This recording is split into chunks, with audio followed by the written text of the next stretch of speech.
The Cave on Thundercloud by Mary Roberts Rinehart. Reading my map for art. Part 1. It is doubtful if Aggie and I would have known anything about Tish's plan had Aggie not seen the advertisement in the newspaper. She came to my house at once in violent excitement, and with her bonnet over her ear, and gave me the newspaper clipping to read. It said, "Wanted, a small donkey, must be gentle, female, and if possible, answer to the name of Modestine. Address X27, Morning News." "Well," I said when I had read it, "did you insert the advertisement, or did you propose to answer it?" Aggie was preparing to take a drink of water, but the water being cold and the weather warm, she was dabbing a little on her wrists first to avoid colic. She looked up at me in surprise. "Do you mean to say, Lizzie," she demanded, "that you don't recognize that advertisement?" "Modestine?" I reflected. "I've heard the name before, somewhere. Didn't Tish have a cook once named Modestine?" But it seemed that was not it. Aggie sat down opposite me and took off her bonnet. Although it was only the 1st of May, the weather, as I have said, was very warm. "To think," she said heavily, "that all the time while I was reading it aloud to her, when she was laid up with neuralgia, she was scheming and planning and never saying a word to me. Not that I would have gone, but I could have sent her mail to her, and at least have notified the authorities if she disappeared." "Reading what aloud to her? Her mail?" I asked sharply. "Travels with a Donkey," Aggie replied. "Stevenson's Travels with a Donkey. It isn't safe to read anything aloud to Tish anymore. The older she gets, the worse she is. She thinks that what anyone else has done, she can go and do. If she should read a book on poultry farming, she would think she could teach a young hen to lay an egg." As Aggie spoke, a number of things came back to me. I recalled that, the Sunday before, in church, Tish had appeared absorbed and even more devout than usual, and had taken down the headings of the sermon on her missionary envelope, but that, on my leaning over to see if she had them correctly, she had whisked the paper away before I had had more than time to see the first heading. It had said, "Rubber Heels." Aggie was pacing the floor nervously, holding the empty glass. "She's going on a walking tour with a donkey, that's what, Lizzie," she said, pausing before me. I could see it sticking out all over her while I read that book. And if we go to her now and tax her with it, she'll admit it. But if she says she is doing it to get thin, don't you believe it. That was all Aggie would say. She shut her lips and said she had come for my recipe for caramel custard. But when I put on my wraps and said I was going to Tish's, she said she would come along. Tish lives in an apartment, and she was not at home. Miss Swift, the seamstress, opened the door and stood in the doorway so we could not enter. "I'm sorry, Miss Aggie and Miss Lizzie," she said, putting out her left elbow as Aggie tried to duck by her, but she left positive orders to admit nobody. Of course, if she had known you were coming, but she didn't. "What are you making, Miss Letitia?" Aggie asked weakly. "Summer clothes?" "Yes, some little thin things. It's getting so hot." "I see you were making them with an upholsterer's needle," said Aggie, and marched down the hall with her head up. I was quite bewildered, for even if Tish had decided on a walking tour, I couldn't imagine what an upholsterer's needle had to do with it, unless she meant to upholster the donkey. We got down to the entrance before Aggie spoke again. Then, "What did I tell you?" she demanded. "That woman's making her a—" But at that very instant there was a thud under our feet, and something came ping through the floor, not 6 inches from my toe, and lodged in the ceiling. Aggie and I stood looking up. It had made a small round hole over our heads, and a little cloud of plaster dust hung round it. "Somebody shot at us," declared Aggie, clutching my arm. "That was a bullet." I stooped down and felt the floor. There was a hole in it, and from somewhere below I thought I heard voices. It was not very comfortable standing there on top of heaven knows what, but we were divided between fear and outrage, and our indignation won. With hardly a word, we went back to the rear staircase, and so to the cellar. Halfway down the stairs, both of us remembered the same thing, that it was Tish's day to use the basement laundry, and that perhaps... Tish was not in the laundry, nor was Hannah, her maid, but Tish's blue and white dressing sack was on the line, and the blue had run, as I had said it would, when she bought it.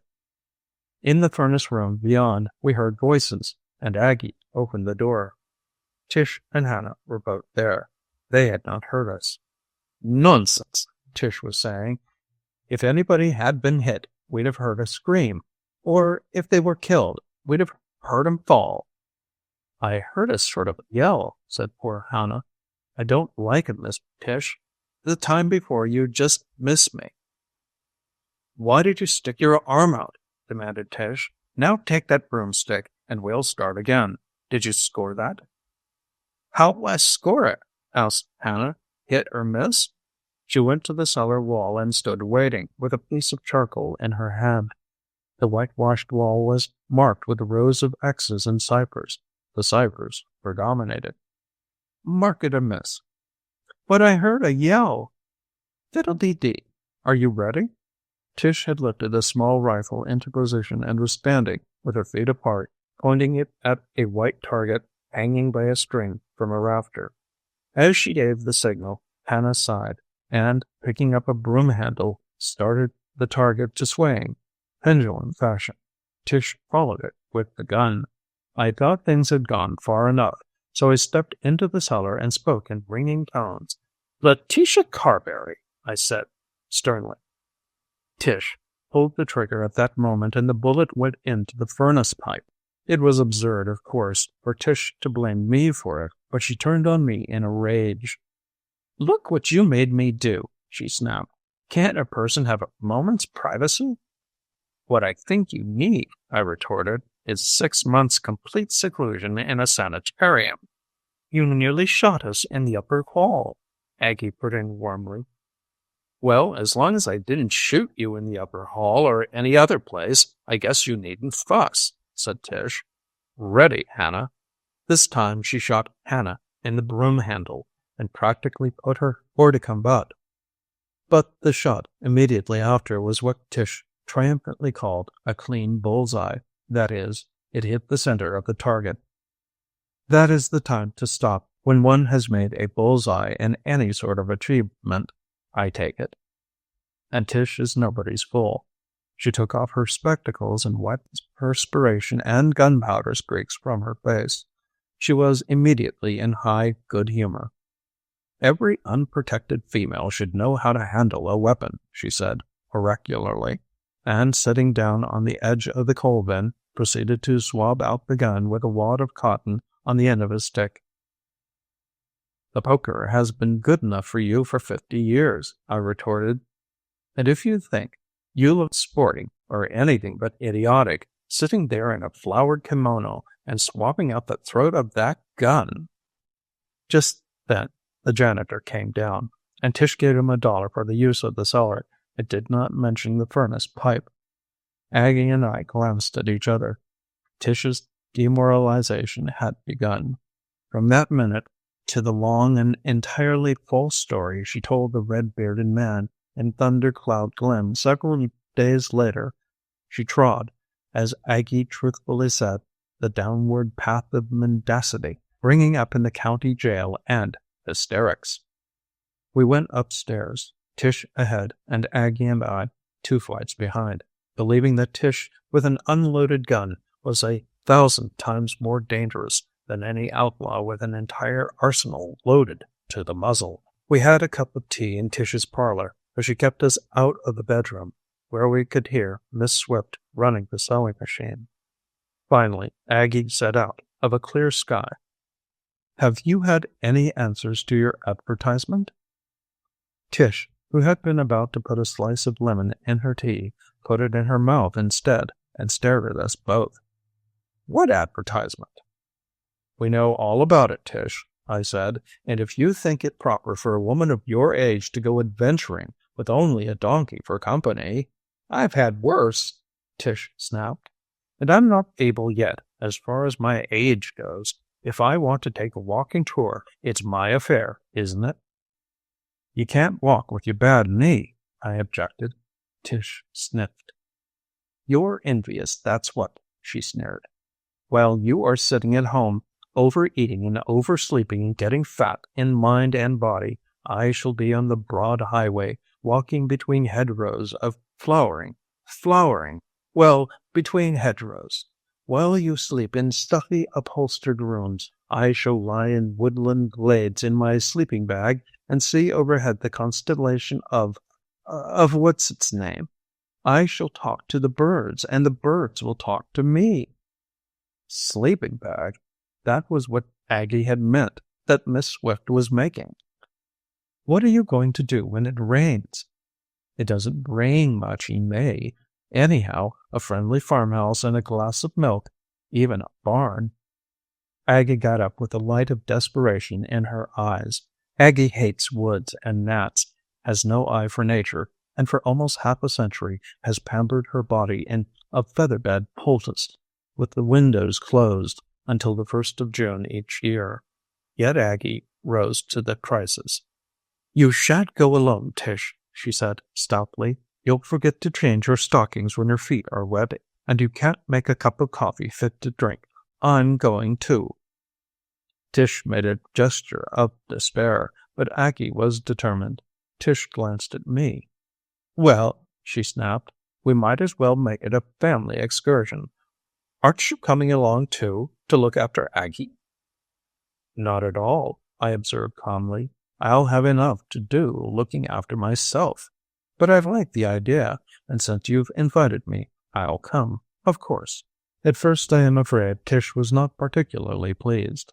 She said she had it all planned to make 4 miles an hour, or about 40 miles a day, and that anyone falling back would have to be left by the wayside, and that if we were not prepared to sleep on the ground or were going to talk rheumatism every time she found a place to camp, she would thank us to remember that we had really asked ourselves, for she grew more cheerful finally and seemed to be glad to talk over the details of the trip with somebody.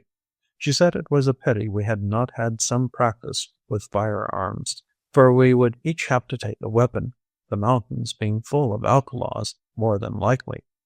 Neither Aggie nor I could use a gun at all, but, as Tish observed, we could pot at trees and fence posts along the road by way of practice. When I suggested that the sight of 3 women of our age, we are all well on toward 50. Aggie insists that she is younger than I am, but we were in the same infant class in Sunday school. 3 women of our age potting at fences was hardly dignified. Tish merely shrugged her shoulders. She asked us not to let Charlie Sands learn of the trip. He would be sure to be fussy and want to send a man along, and that would spoil it all. What with the secrecy and the guns and everything, I dare say we were like a lot of small boys getting ready to run away out west and kill Indians. In fact, Tish said it reminded her of the time, years ago, when Charlie Sands and some other boys had run away with all the carving knives and razors they could gather together, and were found a week later in a cave in the mountains, 20 miles or so from town. Tish showed us her sleeping bag, which was built outside, and her old white fur rug within. Aggie planned hers immediately on the same lines, with her fur coat as a lining, but I had mine made of oilcloth outside, my rheumatism having warned me that we were going to have rain. I was right about the rain. I had an old army revolver that had belonged to my father, and of course Tish had her coal cellar rifle, but Aggie had nothing more dangerous than a bayonet from the Mexican War. This being too heavy to carry, and dull, being only possible as a weapon by bringing the handle down on one's opponent's head, Aggie was forced to buy a revolver. The man in the shop tried to sell her a small pearl-handled one, but she would not look at it. She bought one of the sort that goes on shooting as long as one holds a finger on the trigger, a snub-nosed thing that looked as deadly as it was. She was in terror of it from the moment she got it home, and during most of the trip it was packed in excelsior, with the barrel stuffed with cotton, on Modestine's back. Which brings me to Modestine. Tish received 3 answers to her advertisement. One was a mule, one a piebald pony with a wicked eye, and the third was a donkey. It seemed that Stevenson had said that the pack animal of such a trip should be cheap, small, and hardy, and that a donkey, best of all, answered these requirements. The donkey in question was, however, not a female. Tish was firm about this, but on no more donkeys being offered, she bought this one and called him Modestine anyhow. It was very dirty, and we paid $1 extra to have him washed with soap powder, as our food was to be carried on his back. Also, the day before we started, I spent an hour or so on him with a fine comb, with gratifying results. I must confess I entered on the adventure with a light heart. Tish had apparently given up all thought of the aeroplane. Her automobile was being used by Charlie Sands. The weather was warm and sunny, and the orchards were in bloom. I had no premonition of danger.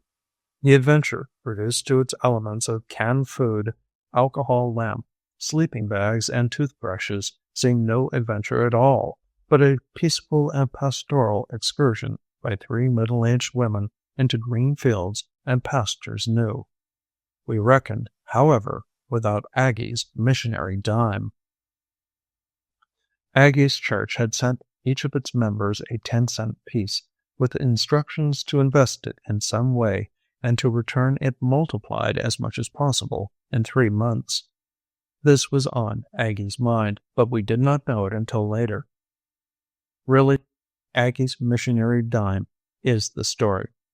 If she had done as she had planned at first and invested it in an egg, had hatched the egg in cotton wool on the shelf over her kitchen range and raised the chicken, eventually selling the chicken to herself for dinner at 75 cents, this story would never have been written.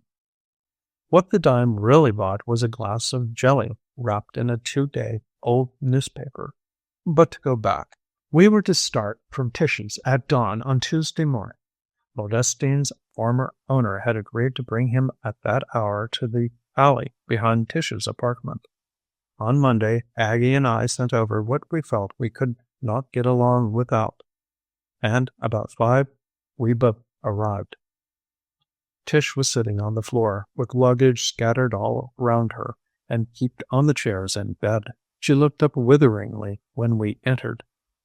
"You forgot your opera cloak, Lizzie," she said, "and Aggie has only sent 5 pairs of shoes." "I've got to have shoes," Aggie protested.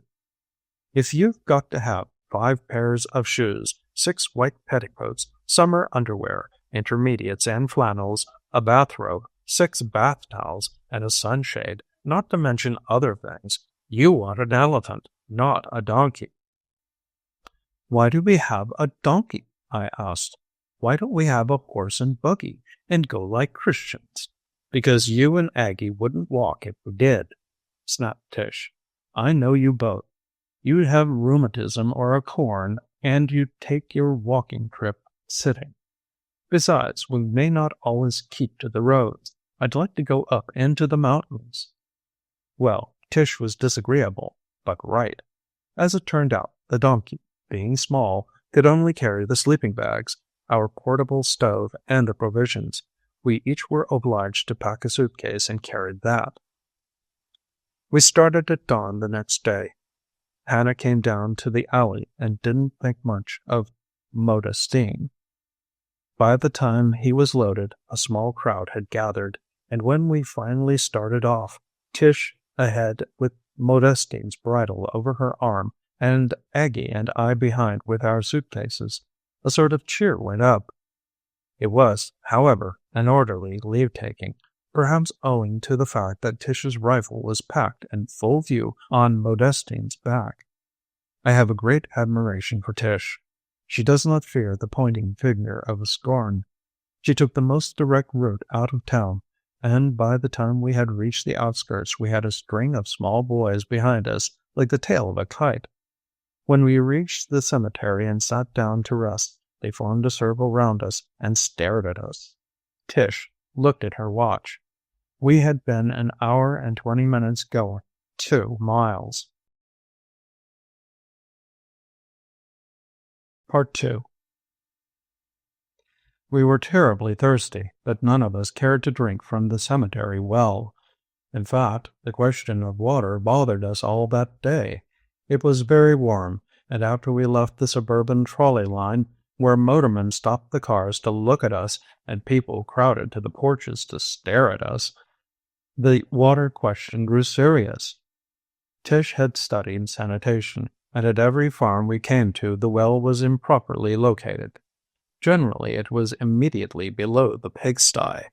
Luckily, we had brought along some blackberry cordial, and we took a sip of that now and then.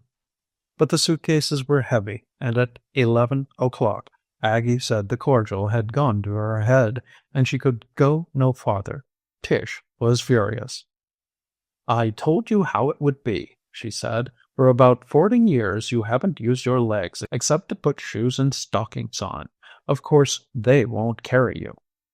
"It isn't my feet, it's my head," Aggie sniffed. "If I had some water, I'd be all right. If you're going to examine everything you drink with a microscope, you might as well have stayed home." "I'd have died before I drank out of that last well," snapped Tish.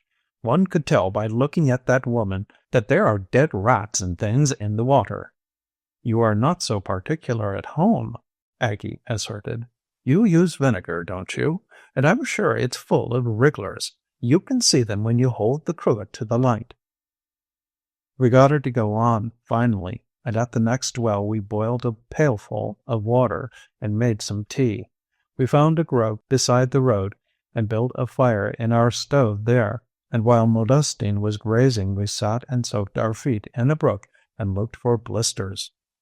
Tish calculated that as we had been walking for 6 hours, we'd probably gone 22 miles, but I believe it was about 8. While we drank our tea and ate the luncheon Hannah had put up, we discussed our plans. Tish's original scheme had been to follow the donkey, but as he would not move without someone ahead leading him, this was not feasible. "We want to keep away from the beaten path," Tish said, with a pickle in one hand and her cup in the other.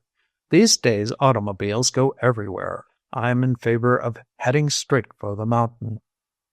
"I'm not," I said firmly. "Here in civilization we can find a barn on a rainy night." "There are plenty of caves in the mountains," said Tish. "Besides, to get the real benefit of this, we ought to sleep out, rain or shine. A gentle spring rain hurts no one." We rested for 2 hours. It was very pleasant. Modestine ate all that was left of the luncheon, and Aggie took a nap with her head on her suitcase. If we had not had the suitcases, we should have been quite contented. Tish, with her customary ability, solved that. "We need only one suitcase," she declared. "We can leave the other 2 at this farmhouse and pack a few things for each of us in the one we take along. Then we can take turns carrying it." Aggie wakened finally and was rather more docile about the suitcases than we had expected. Possibly she would have been more indignant, but her feet had swollen so, while she had her shoes off, that she could hardly get them on at all, and for the remainder of the day her mind was, you may say, in her feet. At 4 we stopped again and made more tea. The road had begun to rise toward the hills, and the farmhouses were fewer.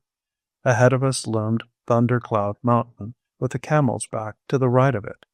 The road led up the valley between. It was hardly a road at all, being a grass-grown wagon track with not a house in a mile. Aggie was glad of the grass, for she had taken off her shoes by that time and was carrying them slung over her shoulder on the end of her parasol. We were on the lower slope of the mountain when we heard the green automobile. It was coming rapidly from behind us, Aggie had just time to sit on a bank at her feet before it came in sight. It was a long, low, bright green car, and there were 4 men in it. They were bent forward, looking ahead, except one man who sat so he could see behind him. They came on us rather suddenly, and the man who was looking back yelled to us as they passed, but what with noise and dust I couldn't make out what he said. The next moment the machine flew ahead and out of sight among the trees. "What did he say?" I asked. Aggie, who has a tendency to hay fever, was sneezing in the dust. "I don't know," returned Tish absently, staring after them. "Probably asked us if we wanted a ride." "Lizzie, those men had guns." "Fiddlesticks," I said. "Guns," repeated Tish firmly. "Well, what of it? Our donkey has a gun."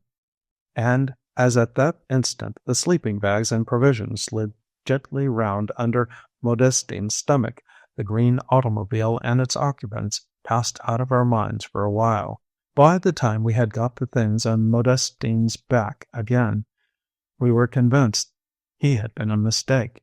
He objected to standing still to be reloaded, and even with Tish at his head and Aggie at his tail, he kept turning in a circle, and in fact finally kicked out at Aggie and stretched her in the road. Then, too, his back was not flat like a horse's. It went up to a sort of peak, and was about as handy to pack things on as the ridgepole of a roof. For an hour or so more we plodded on.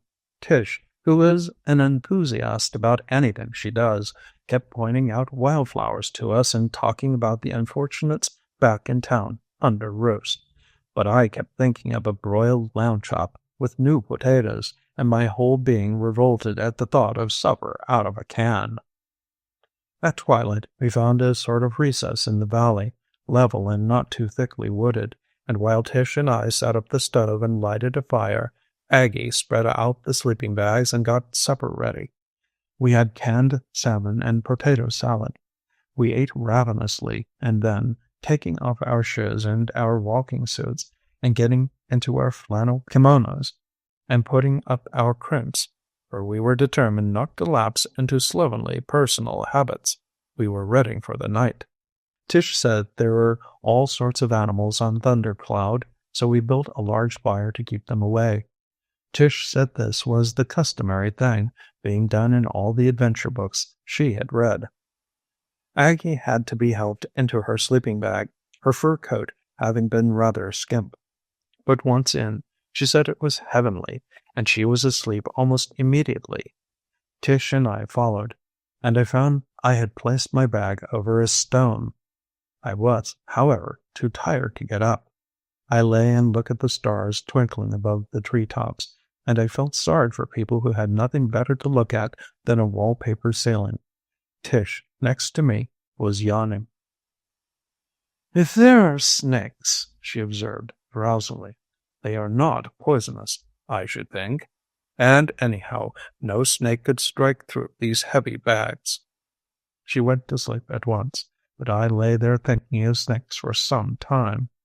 Also, I remembered that we'd forgotten to leave our weapons within reach, although, as far as that goes, I should not have slept a wink had Aggie had her 4th of July celebration near at hand. Then I went to sleep. The last thing I remember was wishing we had brought a dog. Even a box of cigars would have been some protection. We could have lighted one and stuck it in the crotch of a tree, as if a man was mounting guard over the camp. This idea, of course, was not original. It was done first by Mr. Sherlock Holmes, the detective. It must have been toward dawn that I roused, with a feeling that someone was looking down at me. The fire was very low, and Aggie was sleeping with her mouth open. I got up on my elbow and stared round. There was nothing in sight, but through the trees I heard a rustling of leaves and the crackling of brushwood. Whatever it was, it had gone. I turned over, and before long went to sleep again. At daylight, I was roused by raindrops splashing on my face. I sat up hastily. Aggie was sleeping with the flap of her bag over her head, and Tish, under an umbrella, was sitting fully dressed on a log, poring over her road map. When I sat up, She glanced over at me. I think I know where we are now, Lizzie, she said. Thundercloud Mountain is on our left, and that hill there to the right is the Camel's Back. The road goes right up Thundercloud Glen. I looked at the fire, which was out, at Modestine standing meekly by the tree to which he was tied, at the raindrops bounding off Aggie's round and prostrate figure, and I rebelled. Every muscle was sore. It hurt me even to yawn. "Letitia Carberry," I said indignantly, "you don't mean to tell me that, rain or no rain, you are going on?" "Certainly I am going on," said Tish, shutting her jaw. "You and Aggie needn't come. I'm sure you asked yourselves. I didn't." Well, that was true, of course. I crawled out and, going over, prodded at Aggie with my foot. "Aggie," I said, "it is raining, and Tish is going on anyhow. Will you go on with her, or start back home with me?" But Aggie refused to do either. She was terribly stiff, and she had slept near a bed of May-apple blossoms. In the twilight she had not noticed them, and they always bring her hay fever. "I'm going to stay right here," she said firmly, between sneezes. "You can't go back, or forward, or whatever you please. I shan't move."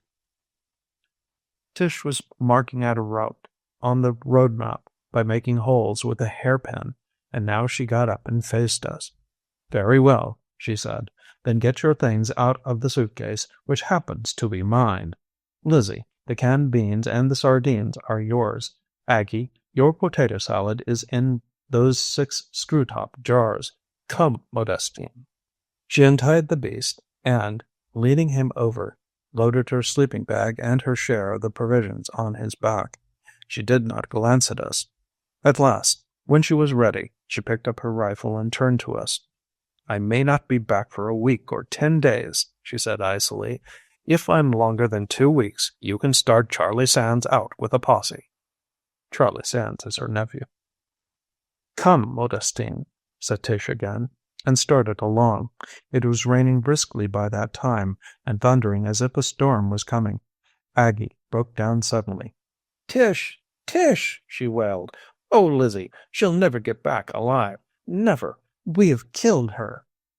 "She's about killed us," I snarled. "She's coming back."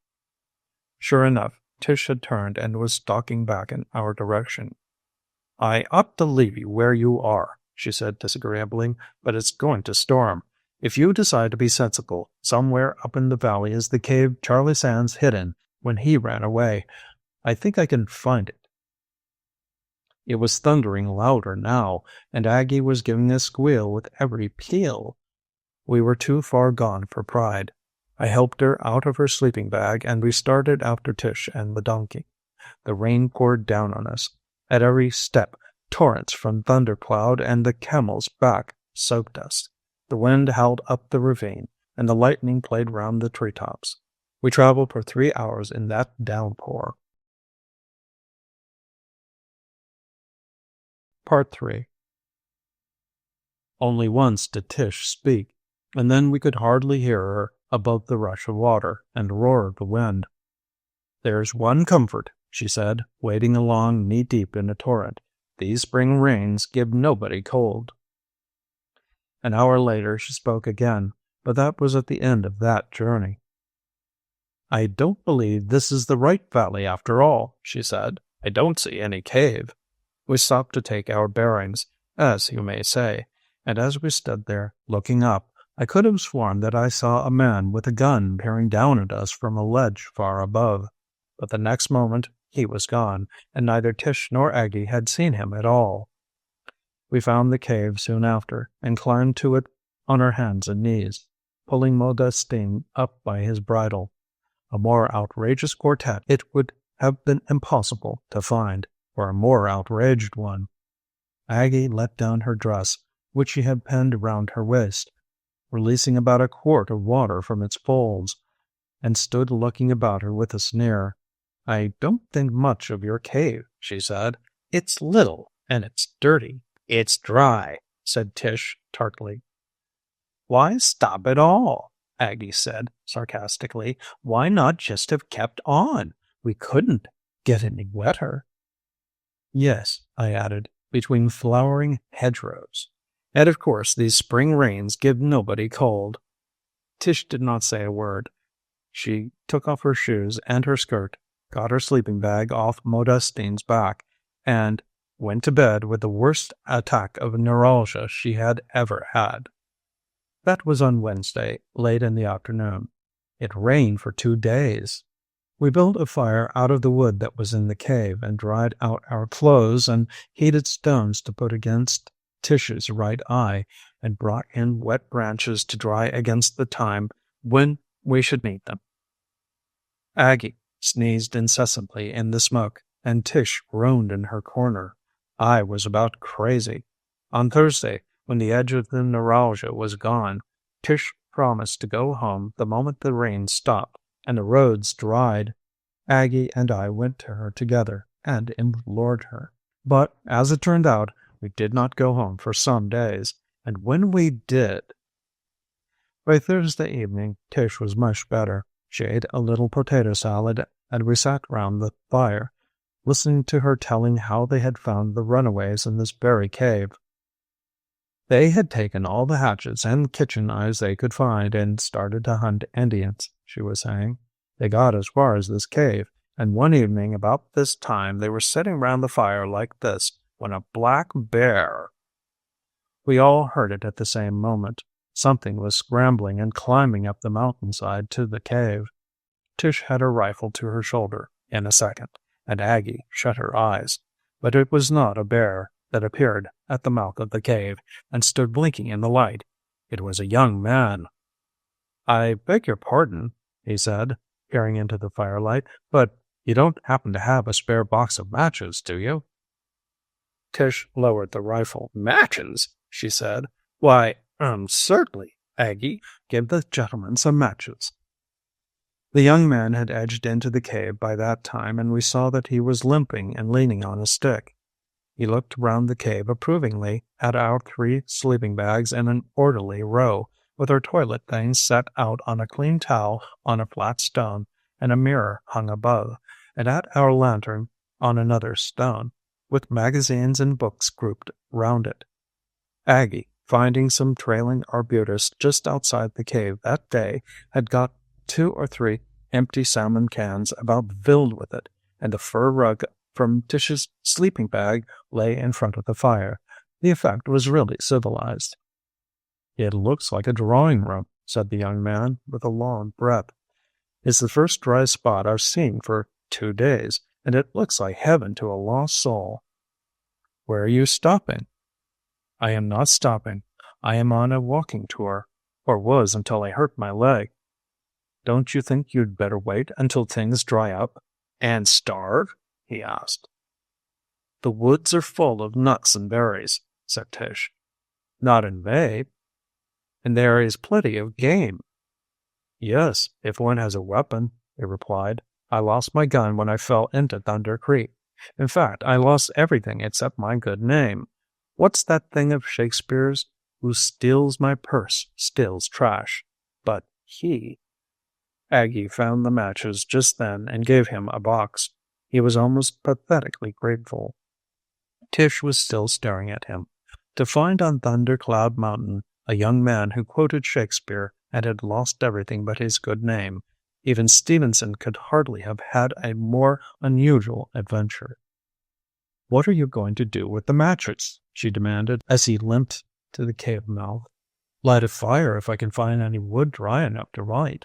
If I can't, well, you remember the little match seller in Hans Christian Andersen's story, who warmed her fingers with her own matches until they were all gone and she froze to death. Hans Christian Andersen and Shakespeare. "Can't you find a cave?" asked Tish. "I had a cave," he said, but what?" 3 charming women found it while I was out on the mountainside. They needed the shelter more than I, and so—" "What?" Tish exclaimed. "This is your cave?" "Not at all. It is yours. The fact that I had been stopping in it gave me no right that I was not happy to waive." "There was nothing of yours in it," Tish said suspiciously. As I have told you, I have lost everything but my good name and my sprained ankle. I had them both out with me when you— We will leave immediately, said Tish. Aggie, bring Modestine. Ladies, ladies, cried the young man, would you make me more wretched than I already am? I assure you, if you leave, I shall not come back. I should be too unhappy. Well, nothing could have been fairer than his attitude. He wished us to stay on, but as he limped a step or two into the night, Aggie turned on us both in a fury. That's it, she said. Let him go, of course. So long as you are dry and comfortable, it doesn't matter about him. Well, you are dry and comfortable, too, snapped Tish. What do you expect us to do? Call him back. Let him sleep here by the fire. Give him something to eat. He looks starved. If you're afraid it isn't proper, we can hang our kimonos up for curtains and make him a separate room. But we did not need to call him. He had limped back and stood in the firelight again. You haven't seen anything of the bandits, have you? He asked. Bandits? Train robbers. I thought you had probably run across them. All at once we remembered the green automobile and the 4 men with guns. We told him about it, and he nodded. That would be they, he said. As Tish remarked later, we knew from that instant that he was a gentleman. Even Charlie Sands would probably have said them. They got away very rapidly, and I dare say an automobile would be— Did one of them have a red beard? Yes, we told him, the one who called to us. Well, he said that on Monday night, an express car on the C&L Railroad had been held up. The pursuit had gone in another direction, but he was convinced from what we said that they were there in Thundercloud Glen. As Tish said, the situation was changed if there were outlaws about. We were 3 defenseless women, and here was a man brought providentially to us. She asked him at once to join our party and look after us until we got to civilization again, or at least until the roads were dry enough to travel on. To look after you, he said with a smile, I with a bad leg and no weapon. At that, Aggie brought out her new revolver and gave it to him. He whistled when he looked at it. Great Scott, he said, what a weapon for a woman. Why, you don't need any help. You could kill all the outlaws in the county at one loading. But finally he consented to take the revolver and even to accept the shelter of the cave for the night, anyhow, although we had to beg him to do that. How do you know I'll not get up in the night and take all your valuables and gallop away on your trusty steed before morning? He asked. We'll take a chance, Tish said dryly. In the first place, we have nothing more valuable than the portable stove, and in the second place, if you can make Modestine gallop, you may have him. It is curious, when I look back, to think how completely he won us all. He was young, not more than 26, I think, and dressed for a walking tour. In knickerbockers, with a blue flannel shirt, heavy low shoes, and a soft hat. His hands were quite white. He kept running them over his cheek, which was bluish, as if a day or two's beard was bothering him. We asked him if he was hungry, and he admitted that he could hardly remember when he had eaten. So we made him some tea and buttered toast, and opened and heated a can of baked beans. He ate them all. Good gracious, he said with the last spoonful, what a world it would be without women. At that he fell into a sort of study, looking at the fire, and we all saw that he looked sad again, and rather forlorn. Yes, Tish said, you're all ready enough to shout beware of women until you are hungry or uncomfortable or hurt, and then you are all just little boys again, crying for somebody to kiss the bump. But when it is a woman who has given the bump, he asked. Aggie is romantic. Years ago she was engaged to a Mr. Wiggins, a roofer, who met with an accident due to an icy roof. She leaned forward and looked at him with sympathy. That's it, is it? She asked gently. He tried to smile, but we could all see that he was suffering. Yes, that's it. Partly, at least, he said. That is, if it were not for a woman? He stopped abruptly. But why should I bother you with my troubles? We were curious, of course, but it is hardly good taste to ask a man to confide his heartaches. As Tish said, the best cure for a masculine heartache is to make the man comfortable. We did all we could. I dried his coat by the fire, and Tish made hot arnica compresses for his ankle, which was blue and swollen. I believe Aggie would gladly have sat by and held his hand, but he crawled into his shell of reserve again, and would not be coaxed out. I have a nephew about your age, Tish said when he objected to her bathing his ankle. I'm doing for you what I should do for Charlie Sands under the same circumstances. Charlie Sands, he said, and I was positive he started, but he said nothing, and we only remembered that later. We were glad to have a man about. Heaven only knows why women persist in regarding men as absolute protection against fire, burglars, and lightning. But they do. A sharp storm came up at that time, and ordinarily Aggie would have been in her sleeping bag, with Modestine's saddle on top by way of extra protection. But now, from sheer bravado, she went to the mouth of the cave and stood looking out at the lightning. "Come and look at it, Tish," she said. Good gracious, there's a man across the valley with a gun." We all ran to the mouth of the cave except the walking tour gentleman, who had his foot in a collapsible basin of arnica and hot water. But none of us saw Aggie's man. When we went back, wouldn't it be better to darken things up a bit? He suggested. If there are bandits round, it isn't necessary to send out a welcome to them, you know. This seemed only sensible. We put the fire out and sat in the warm darkness, and that was when our gentleman told his story. "Ladies," he began, "in saying that I am on a walking tour, I am telling the truth, but only part of the truth. I am on a walking tour, but not for pleasure. To be frank, I am after the outlaws who robbed the express car on the C&L Railroad Monday night." I heard Aggie gasp in the dark. "Did you expect to capture them with a walking stick?" Tish demanded. She might treat his ankle as she would treat Charlie Sands' ankle, but Tish has not Aggie's confidence in people, or mine. "Perfectly well taken," he said good-humoredly. "I left home with an entire arsenal in my knapsack, but, as I say, I lost everything when I fell into the flooded creek. Everything, that is, but my—" "Good name?" Aggie suggested timidly. "Determination. That I still have. Ladies, I'm not going back empty-handed." "Then you are in the government service?" Tish asked with more respect. "Have you ever heard of George Muldoon, generally known as Felt Hat Muldoon?" Had we? Weren't the papers full of him week after week?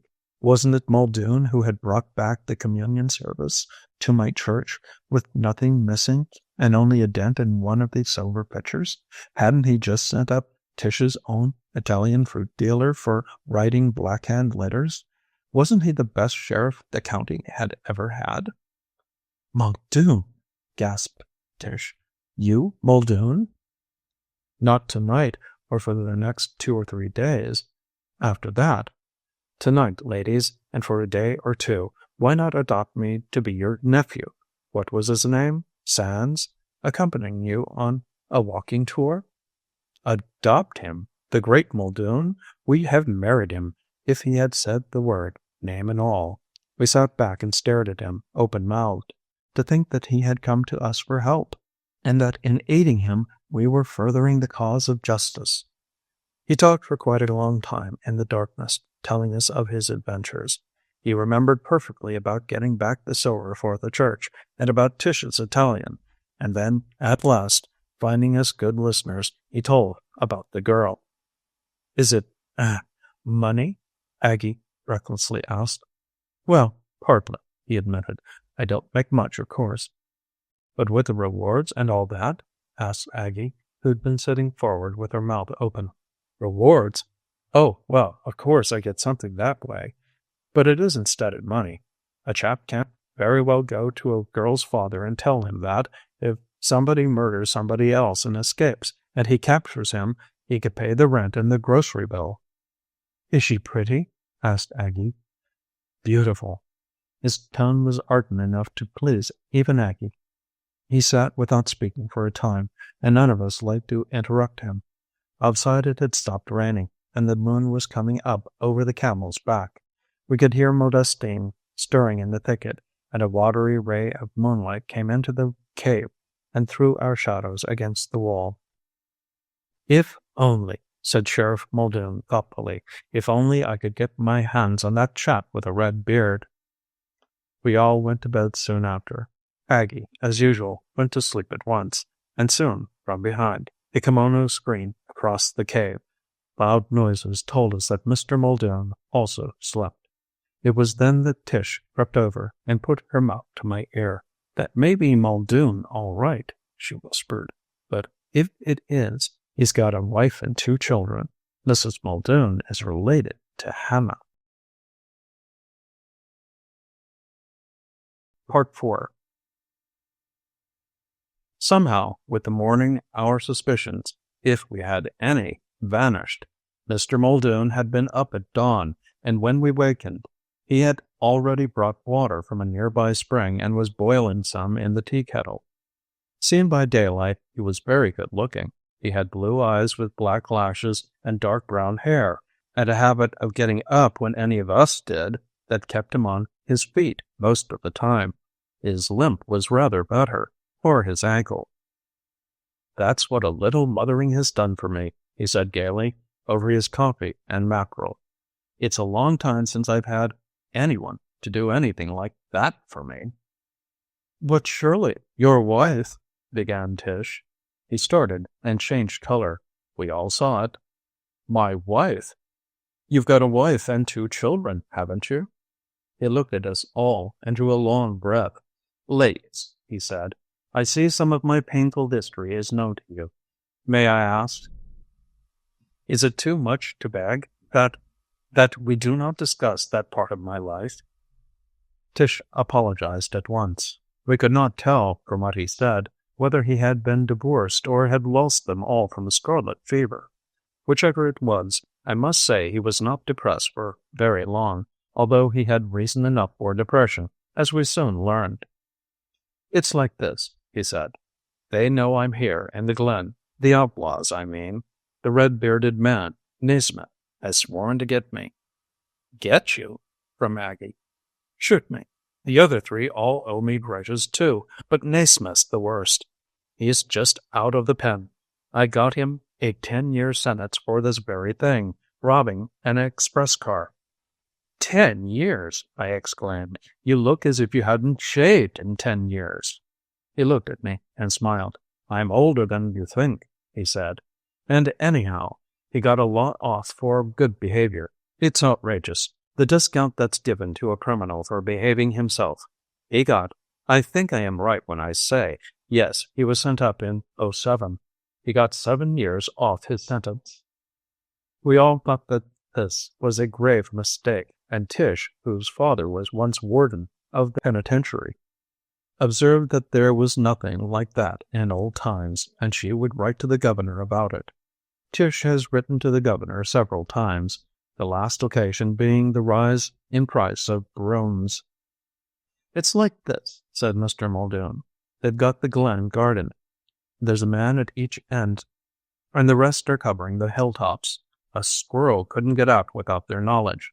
I might have before I got this leg, but now I'm done for. Oh, no, we chorused. It amounts to that, he said dejectedly. They've been watching you women, and they're not afraid of you. As long as I stay in the cave here, I'm safe enough, but let me poke my nose out, and I'm gone.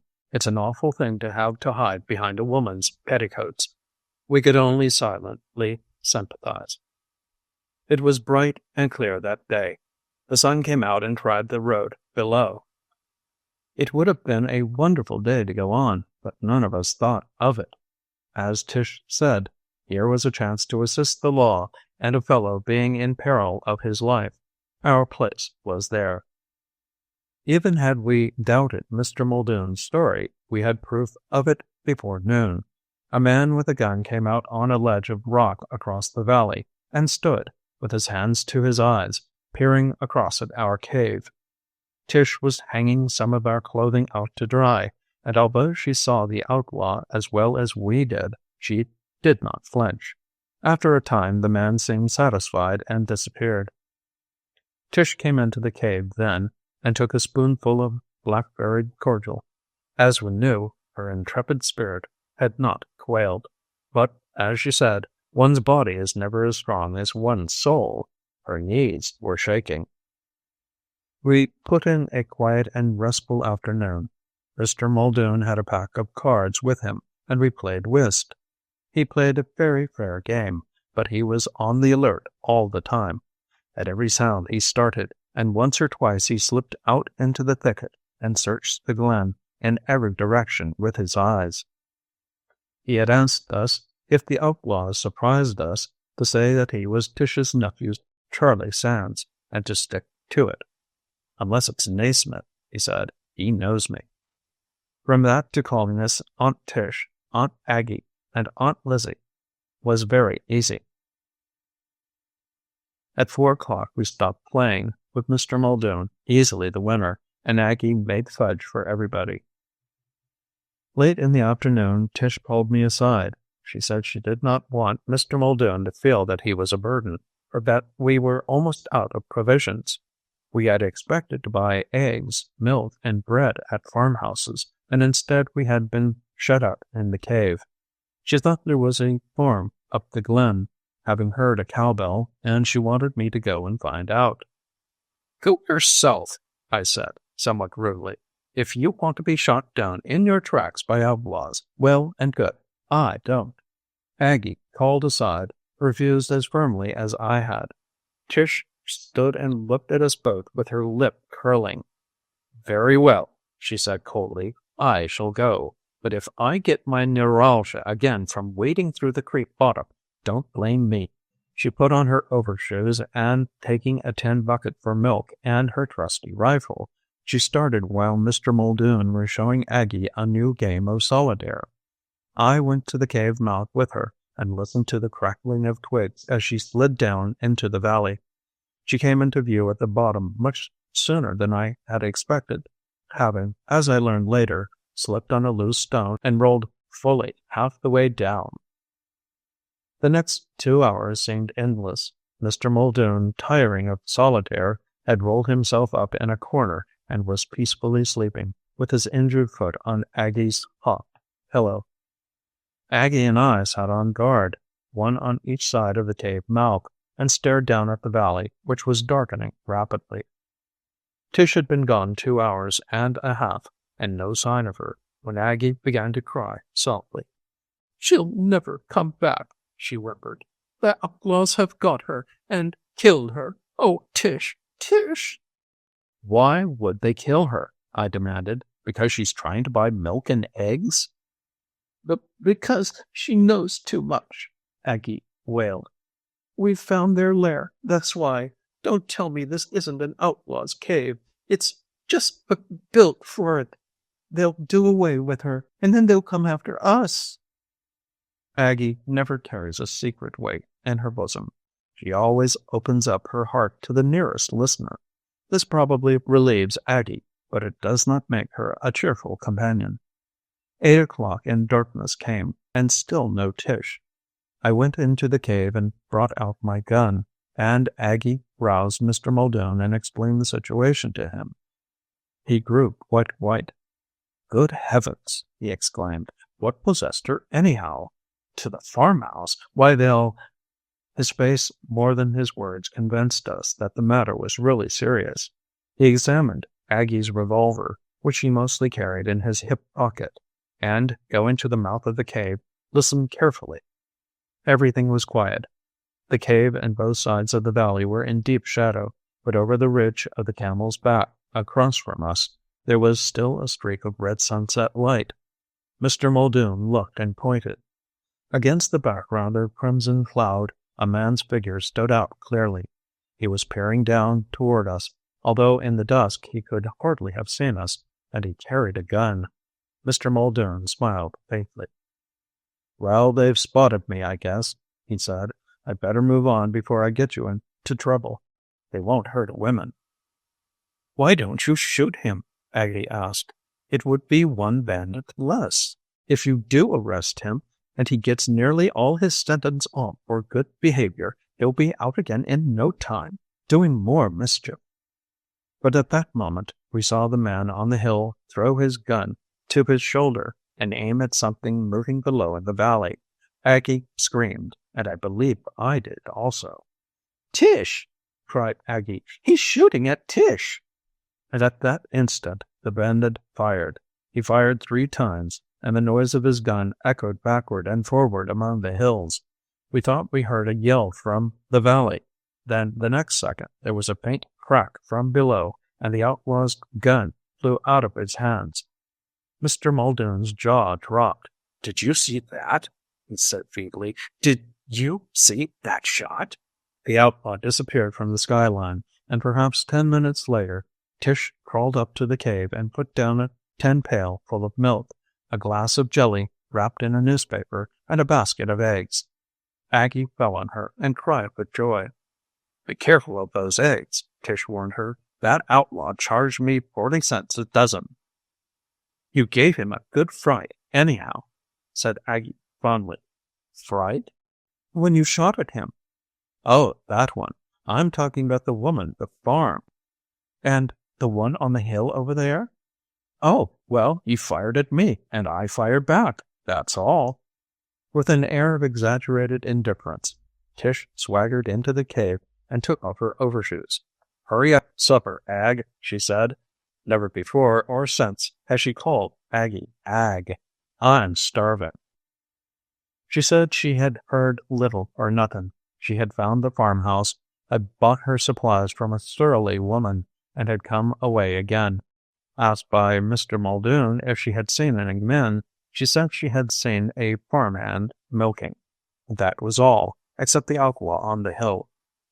But under her calmness, Tish was terribly excited. I could tell it by her glittering eyes and the red spot in each cheek. Manlike, Mr. Muldoon did not see these signs. He ate very little and sat watching her, fascinated. Only once, however, did he broach the subject. "I had no idea you were such a shot, Miss Letitia," he said. That was a marvel." "Oh, I shoot a little," said Tish coolly. "Only for my amusement, of course." Mr. Muldoon made no reply. He was very thoughtful all evening, did not care to play whist, and watched Tish whenever he could, furtively. Tish herself was in an exalted mood, but not about the shop. She was modest enough about that. And with cause. Months after, she told us how it happened.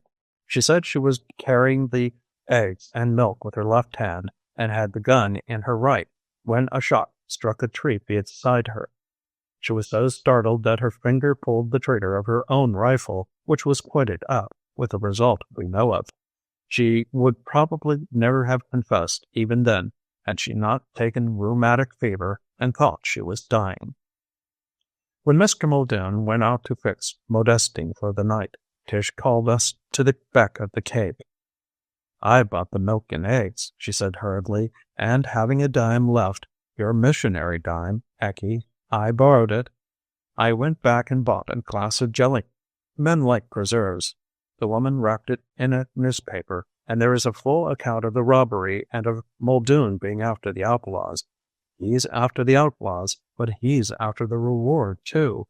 They're quoted at $1,000. "He can have the $1,000 for all of me," said Aggie. $1,000, said Tish. $1,000 to hand in to the church as the return from your missionary dime. And if we don't get it, Muldoon will. As soon as he can get about on his leg, he'll cease being hunted and begin to hunt. Why should he have it? He has plenty of chances, and we'll never have another." That was all she had a chance to say, Muldoon joining us at that moment. We retired early, but I did not sleep well. I wakened from time to time, and I could hear Tish stirring next to me. At last I reached over and touched her. "Can't you sleep?" I whispered. "Don't want to," she whispered back. "I've got it all fixed, Lizzie. We'll take those outlaws back to the city, roped 2 by 2. It was a cool spring night that I broke into a hot perspiration. Part 5. Tish began with Mr. Muldoon the next morning. He could not leave the cave to carry up water, for daylight revealed another guard across the valley, and it was clear we were being watched. While Aggie and I went to the spring, Tish talked to him. She told him that he had undertaken too much, single-handed, and that he should have brought a posse with him. He agreed with her. He said that he had started with a posse, but that they had split up. Also, he insisted that, but for his accident, he could have managed easily. "I'm up against it," he said, "and I know it. They'll get me yet. For the last day or two they've been closing up round this cave, and in a night or two they'll rush it. They've got their headquarters at that farmhouse." "The thing for you to do then," said Tish, "is to get out while there is time. You can get help and come back." "And leave you women here alone?" "They're not after us," Tish replied, "and we've managed alone for a good many years. I guess we'll get along." But when she proposed her plan, which was that he should put on Aggie's spare outfit and her sunveil and ride out of the valley on Modestine's back in daylight, he objected. He said no outlaw worthy of the name would fall for a thing like that, and he said he wouldn't wear skirts, and that was all there was to it. But in the end, Tish prevailed, as usual. "I'm going to the farmhouse this morning, and I am going to say that one of the ladies is leaving this afternoon and going back home. That will be you. I wish you had a razor, but the veil will hide that. They'll not molest you.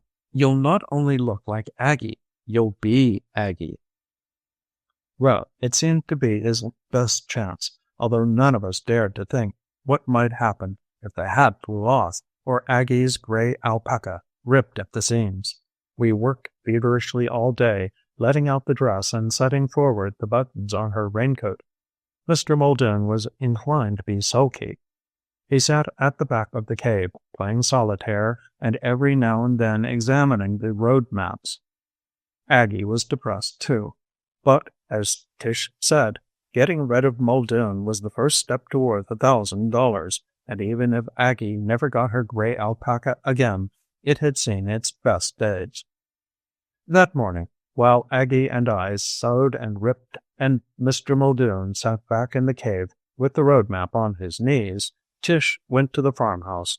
She came back at 11 o'clock with the chicken for dinner and that flush on each cheek. "I fixed it, Mr. Muldoon," she said. "I talked to one of the outlaws." "What?" screeched Aggie. "He'd come in for something to eat, the red-bearded one. We had quite a chat. I told him we were traveling like Stevenson with a donkey, but that one of the ladies had entrapped us on a toop and was going home. He said it was no place for women and offered himself as an escort." Mr. Muldoon groaned. "What am I going to do if one of them comes up and makes an ass of himself?" he demanded. "Kiss him?" Tish looked at him coldly. "You'll have your jaw tied up," she said. "That will cover your chin, and you needn't speak. Point to your jaw. Anyhow, they'll not bother you. I said the toothache had affected your disposition, and we were just as glad you were going. The red-haired man says he's got relatives near the mouth of the valley, and you can stay there overnight. One of the men folks pulls teeth in emergencies." It is hard, writing all this of Tish, to remember that she has always been a truthful woman. As Charlie Sands said later, when we told him the story and he had sat, open-mouthed, staring from one to the other of us, no one knows what depths of mendacity lie behind the most virtuous countenance. We started Aggie off at 2 o'clock that afternoon, sitting sideways on Modestine, jaw tied up, veiled and sun-hatted, with Aggie's flowered silk bag hanging to one wrist and a lunch basket on the other arm. Tish and I saw her down the hill and kissed her goodbye. This was Tish's idea. I thought it unnecessary, but as a matter of fact, no matter what Charlie Sands may say, it was not a real kiss. going as it did through a veil and a bandage. The man with the gun watched her off, and Tish, having waved her out of sight round a curve, looked up at him and nodded. Far away as he was, he saw that and swept his hat off with quite an air. Tish's plan was very simple. She told us as we cleared of the cave after the day's excitement. "When I go for the evening milk," she said, "I shall mention that we have a young man with us, a stranger, who has hurt his ankle and cannot walk, and I'll ask for arnica. That's all." "That's all?" Aggie and I exclaimed together. "Certainly that's all. Sometime tonight they'll rush the cave." "You're a fool," said Aggie shortly. "Why?" demanded Tish.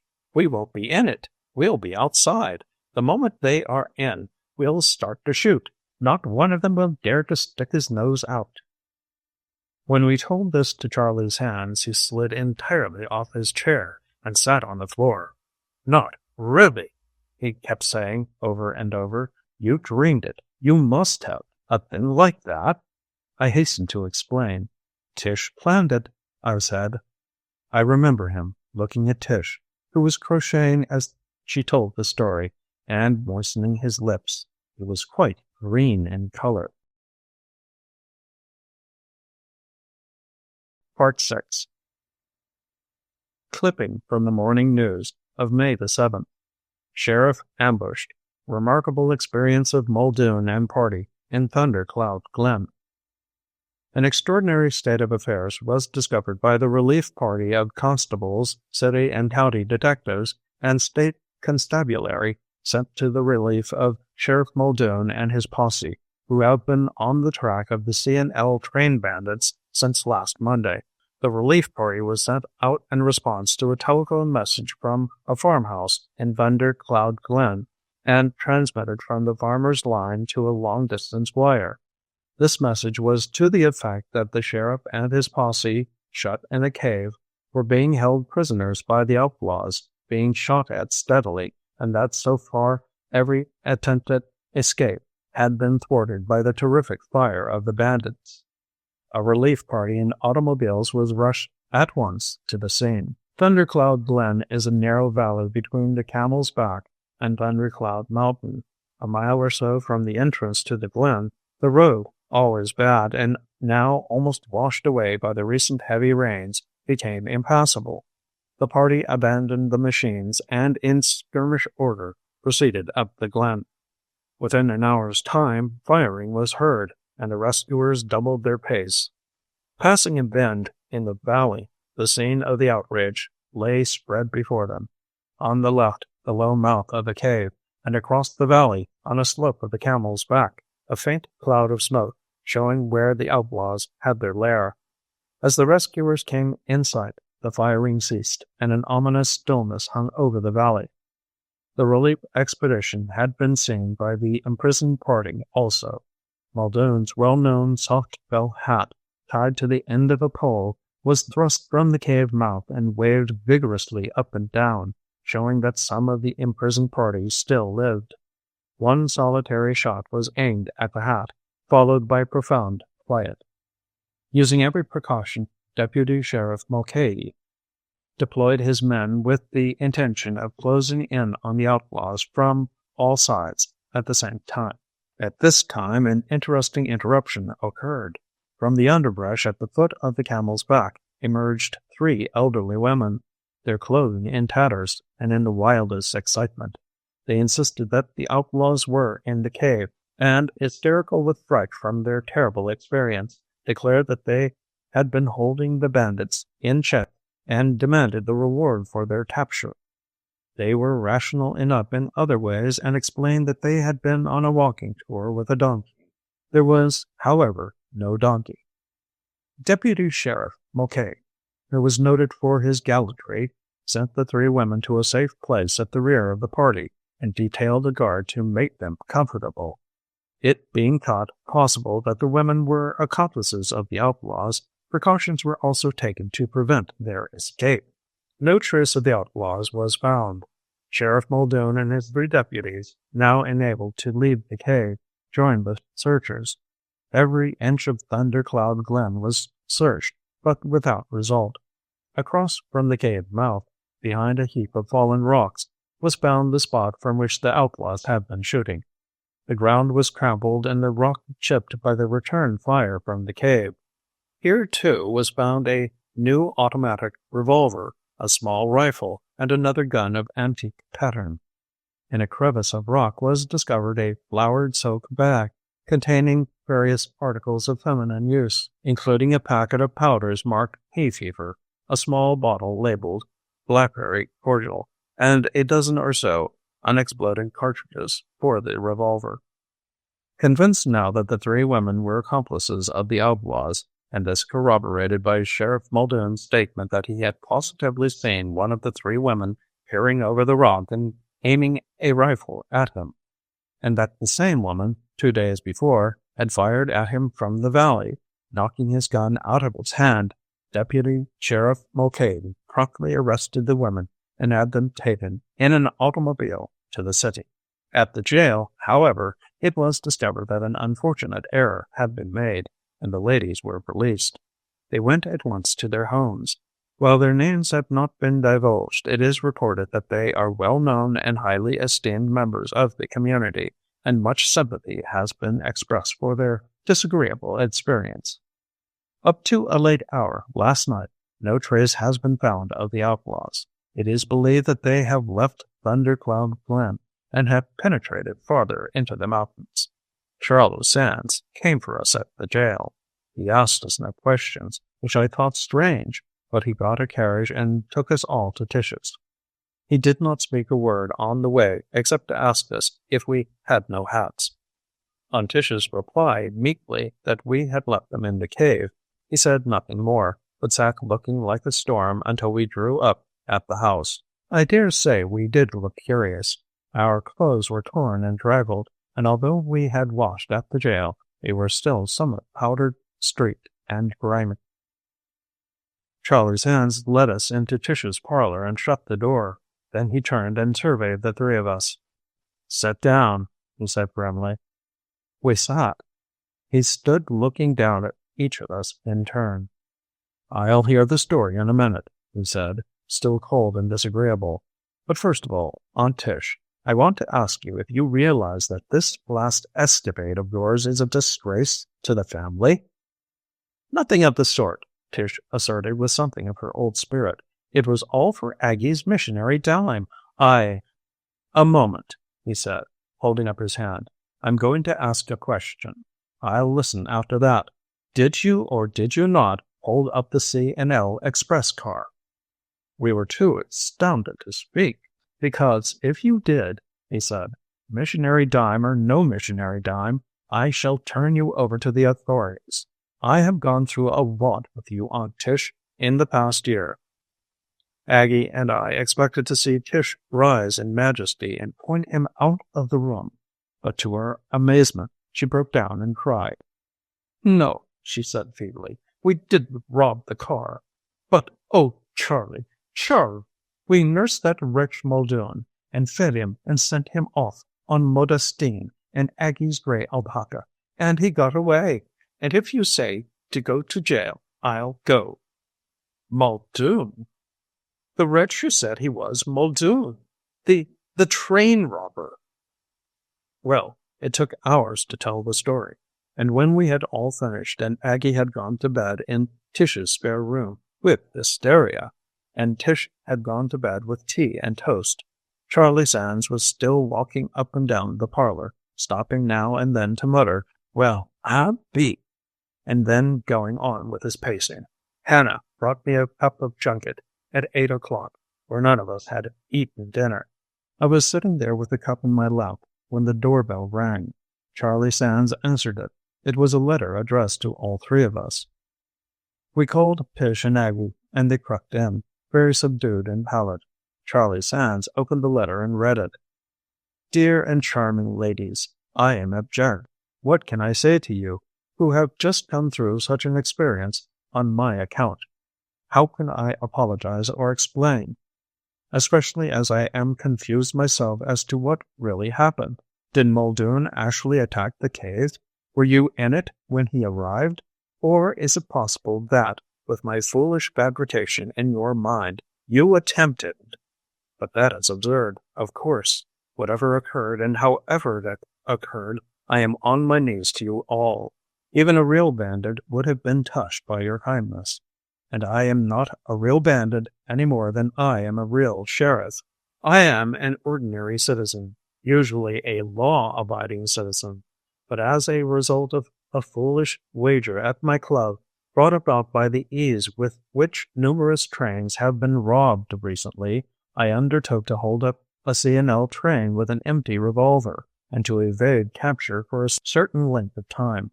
The first part was successful. The train messenger, on seeing my gun, handed me without a word a fat package. I had not asked for it. It was a gift. I do not even know what was in it. The newspapers say it is money. It might have been eggs, as far as I know. The second part would have been simple also, had I not hurt my leg. Things were looking serious for me when you found me. I shall never forget the cave, or the omelets, or the tea, or the fudge.